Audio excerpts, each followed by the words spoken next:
যতদিন তৃণমূল কংগ্রেসে ছিলেন তখন যদি এইগুলো নিয়ে প্রকাশ্যে সরব হতেন তখন তার বক্তব্যের যৌক্তিকতা থাকত। কোনো কারণে দল ছাড়তে বাধ্য হচ্ছি মানে এই নয় যে তারপরে আমি যা যা ইস্যু পাবো সবেতে আমি দলের সমালোচনা করব। এটা হতে পারে না, এটা হতে পারে না। তাপস রায় তৃণমূল কংগ্রেসের একজন সিনিয়র নেতা ছিলেন। তার ব্যক্তিগত কোনো ক্ষোভ থাকতে পারে, তার ব্যক্তিগত কোনো দুঃখ থাকতে পারে। আমরা এতটাও মনে করতে পারি যে নেতৃত্ব আগে মিটিয়ে দিলে পারতেন, কিন্তু বিজেপিতে যোগদান করা এবং যোগদান করার পর অতীতের ঘটনাগুলো নিয়ে দলের বিরোধিতা করা, এটা তো সেই শুভেন্দুর সংস্কৃতি হয়ে যাচ্ছে। তাপসদা, আপনি তো তাপস রায়, আপনি এত তাড়াতাড়ি শুভেন্দু ভাইরাসটা আপনার ঢুকছে কি করে? তাপসদা, আপনি তো তাপস রায়, আপনার জন্য মনে এখনো এক রাশ ভালোবাসা। আমরা যারা এখানে বসে রয়েছি সবাই আলোচনা করি, মিস করছি তাপসদাকে, মিস করব, কিন্তু এত তাড়াতাড়ি আপনি যদি শুভেন্দুর ভাইরাসটা শরীরে ঢুকিয়ে নেন, আপনাকে বলবো আপনি কোনো কারণে দল ছেড়েছেন। Stick to that very point.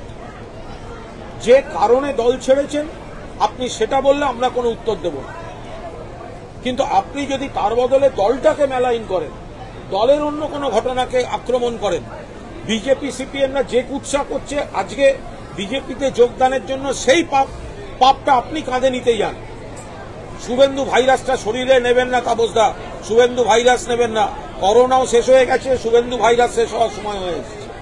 আমার মনে হয় যে এই ধরনের কথা আমি এখন, সম্পর্ক তো একটা ছিল রাজনৈতিক এবং তার ঊর্ধ্বে। সেন্ট পলস কলেজে আমার হাত ধরেই কুণালের ভর্তি, কিন্তু এরপরে আমি যে দলে যোগদান করতে চলেছি সেই দলের কারুর সম্পর্কে আমি কোনো এই ধরনের কথা শুনতে তাহলে আমি রিয়াক্ট করব, আমিও প্রতিক্রিয়া দেব। সুতরাং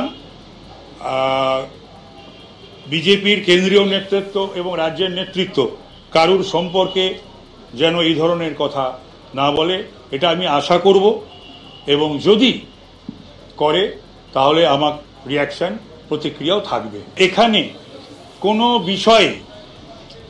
বিষয়ে কোনো গুরুত্ব দেওয়া হয় না। সজলেরটাও আমি বলেছি, সজলকে তো তৃণমূল করতে দেওয়া হয়নি, এবং আমাকেও ব্যাপারটা কাকে বলবো, কিছু তো বলতে হবে, কোথায় বলবো, কে শুনবে, কে তারপরে ব্যবস্থা নেবে, এইসব তৃণমূলে ছিল না। তো সুতরাং একটা শ্বাসরুদ্ধ করা একটা অবস্থাতেও অনেক দিন ছিলাম।